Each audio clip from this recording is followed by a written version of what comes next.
Samajwadi Prince की हार के क्या मायने, यह बात समझने और उसे गले से नीचे दिल तक उतारने की ज़रूरत है, क्योंकि ये हार ज़िंदगी की है। यह हार गरीब की अस्मिता की है। यह हार शिक्षा के लिए, रोज़गार के लिए भटकते युवाओं की आत्मा की हार है। उनकी जलालत, उनकी बेशर्मी, उनकी बेहयाई, उनको कितना प्रताड़ना झेलनी होगी, उस प्रताड़ना की हार है, उस उनके संरक्षण की हार है। पिछले 2 सालों में ओवर एज हो चुके बेटों की नौकरियों की अपेक्षा थी, शादी की उम्मीद थी, बुढ़ापे की लाठी थी, यह उन सब की हार है। आपकी एक छोटी सी गलती सारी उम्मीदों पर पानी। आप एसी में सोएं या कहाँ सोएं, यह मैटर नहीं। जीत पार्टी की होनी चाहिए, उनकी अस्मिता की होनी चाहिए, जो आपके पीछे खड़े हैं, आपकी उम्मीदें लगाए बैठे हैं। यह हार उनकी हुई है। आपकी हार से आपके जीवन पर कोई परिवर्तन नहीं, लेकिन कितनी माँओं के बेटे छीन गए, कितने बेटियों के पति छीन गए, कितने भाइयों के बहन और बहनों के भाई छीन गए, कितने बाप के बेटे छीन गए आपसे लगाई हुई उम्मीदों के चलते। आप क्या सोच रहे हैं? घरों में बैठ करके आप एसी में बैठे हैं, उससे कोई फर्क पड़ता है? नहीं, बिल्कुल नहीं फर्क पड़ता। बस जीतो। धन धन धरती के यादव, एक उल गया प्रभु को भार, भूतपूर्व सीएम यूपी के श्री अखिलेश नाम बदला, सीएम बन गई छोटी उम्र में।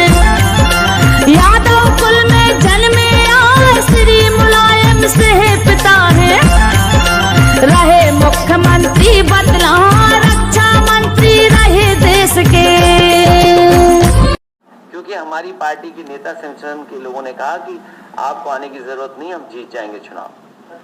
क्योंकि हमारी पार्टी के नेता संगठन के लोगों ने कहा कि आपको आने की जरूरत नहीं, हम जीत जाएंगे चुनाव। समता, शालीनता और न्याय, ये दम और अहंकार के झूठ और फरेब को रोकने का काम करता है। जैसे देसी भाषा में चाटुकारिता यानी खुशामदी में झूठ की पराकाष्ठा क्रॉस करने वालों से बचाता है। एक तरफ सत्ता में क्रूर और सत्ता की शक्तियों का दुरुपयोग करने वाले लोग बैठे हुए हैं, जो सत्ता की शक्तियों का दुरुपयोग करके आपको सत्ता से बाहर करने का पुरुषार्थ भी रखते हैं।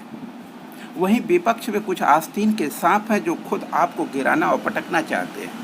उन सब के बावजूद क्या किसी लापरवाही को, क्या ढील को तवज्जो देने का अधिकार स्वयं अपने नेता को भी दिया जा सकता है क्या, जिसकी कीमत पर जिंदगियां मौतें दांव पर लग जाती हैं? आपने तो हंसकर कह दिया कि हमको और समाजवादी पार्टी को किसी की सलाह की ज़रूरत नहीं है। सलाह पर डिपेंड नहीं करती है समाजवादी पार्टी। उसके पास थिंक टैंक है, जानते हैं थिंक टैंक है, मगर हार तो जाते हैं, हार तो जा रहे हैं। यह थिंक टैंक जिम्मेदारियां क्यों नहीं ले रहा? जब जिम्मेदारियों की बात आती तो भाग जाता है। क्यों?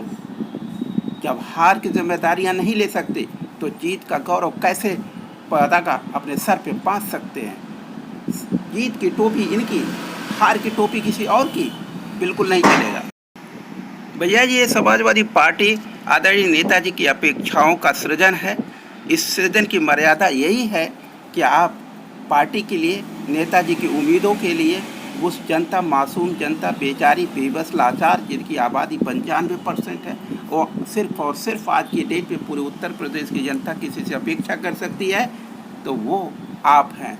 समाजवादी प्रिंस आदरणीय अखिलेश जी हैं। आप एसी में रहिए, आप कहीं रहिए, आप लंदन में रहिए, अमेरिका में रहिए, उत्तर प्रदेश का समाजवादी आपके साथ खड़ा रहेगा। लेकिन आपके जीत की गारंटी पर कोई प्रश्न चिन्ह नहीं उठना चाहिए। ये जो आपने पार्टी का पूरे कार्यकारिणी को भंग किया, आपका प्रदेश अध्यक्ष क्यों आपको नहीं चाहिए? आपके प्रदेश अध्यक्ष इसी आजमगढ़ में बैठे हुए थे, वो क्यों नहीं बता पाए? वो कौन से थिंक टैंक हैं? किस बात के प्रदेश अध्यक्ष हैं? इसीलिए हम कहते हैं आपको प्रदेश अध्यक्ष नहीं, आपको सारथी चाहिए, प्रदेश का सारथी। तभी राष्ट्रीय अध्यक्ष का सारथी ही उन्हें राष्ट्रीय अध्यक्ष के पद की योग्यता के नज़दीक और अधिकारों के दायित्वों के कुर्सियों पर बैठाने की दायित्व पूरा कर पाएगा, यदि वो सच्चा साथी होगा तभी।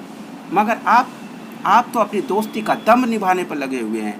लेकिन पार्टी मशीनरी से चलती है, technical instrument, tool and technique से चलती है, भावनाओं और इमोशन से नहीं।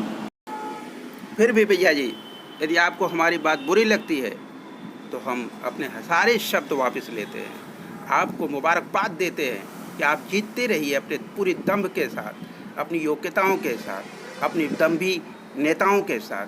जय समाजवाद, जय भारत।